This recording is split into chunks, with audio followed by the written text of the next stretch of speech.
Hi అండి, Hema poultry Chittoor. ఈరోజు రెండో రోజు. మనం మార్నింగే పేపర్స్ ఇన్ని రోజులు ఒక రోజు మొత్తం పేపర్స్ ఫీడింగ్ ఉంటుంది. రెండవ రోజు వచ్చి పేపర్స్ ఎత్తేసి దానికి మార్నింగ్ ఫస్ట్ వాటరు ఫీడ్ వేసేస్తాము. చూడండి, మనం వచ్చి ఎవ్రీ 30 minutes వన్స్ వచ్చి మనం పిల్లల మధ్యలో తిరగాలి, లేదంటే అలా పనుకొనే ఉండిపోతాయి.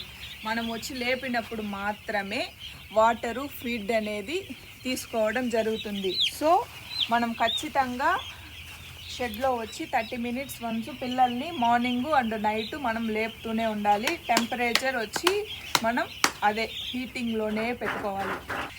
హీట్ అనేది చలికాలం కాబట్టి హీట్ అనేది మనం జనరేట్ చేస్తూనే ఉండాలి. ఇంకొకటండి, వేరే ఒకరు వచ్చి కంపెనీస్తో ఎలా టైఅప్ అవ్వాలి అనేసి అడిగారు. ఆల్రెడీ ముందు వీడియోలో కూడా నేను చెప్తానే ఉన్నాను ఎలా టైఅప్ అవ్వాలి అనేసి. ఒక్కొక్క ఏరియాని బట్టి ఆ ఏరియాలో ఎన్ని కంపెనీస్ ఉన్నాయి, ఏ కంపెనీలో పిల్లలు ఎలా ఉన్నాయి అనేసి మనం 2-3 ఫామ్స్, ఒక్కొక్క కంపెనీ ఖచ్చితంగా ఫార్మర్స్ దగ్గర పోయి పిల్లలు ఎలా ఉన్నాయి, గ్రోతింగ్ ఎలా ఉంది, ఫీడింగ్ ఎలా ఉంది, మెడిసిన్ ఎలా ఉంది అని ప్రతి ఒక్కటి చెక్ చేసుకోవాలి. దాంట్లో ఏది మనకు బెస్ట్ అనిపిస్తుందో దాంతో మనం వెళ్ళి వాళ్ళ టర్మ్స్ అండ్ కండిషన్స్కి మనకు ఓకే అయితే మనం అలా కంపెనీస్తో టైఅప్ అవ్వచ్చు.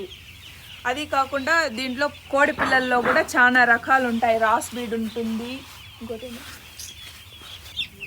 రాస్ బీడు, కాపు, నాన్ కాపు అంటే చాలా క్వాలిటీస్ ఉంటాయి. ఏసీ ఫామ్లలో ఉండేది ఒకటి ఉంటుంది, నార్మల్ హీట్లో టెంపరేచర్ దాంట్లో కోడి పిల్లల్లో ఒకటి ఉంటుంది. సో మన ఊరి టెంపరేచర్ని బట్టి మనకి ఏ పిల్లలు సెట్ అవుతుందో ఆ పిల్లల కంపెనీలతో మనం టైఅప్ అవ్వాలండి.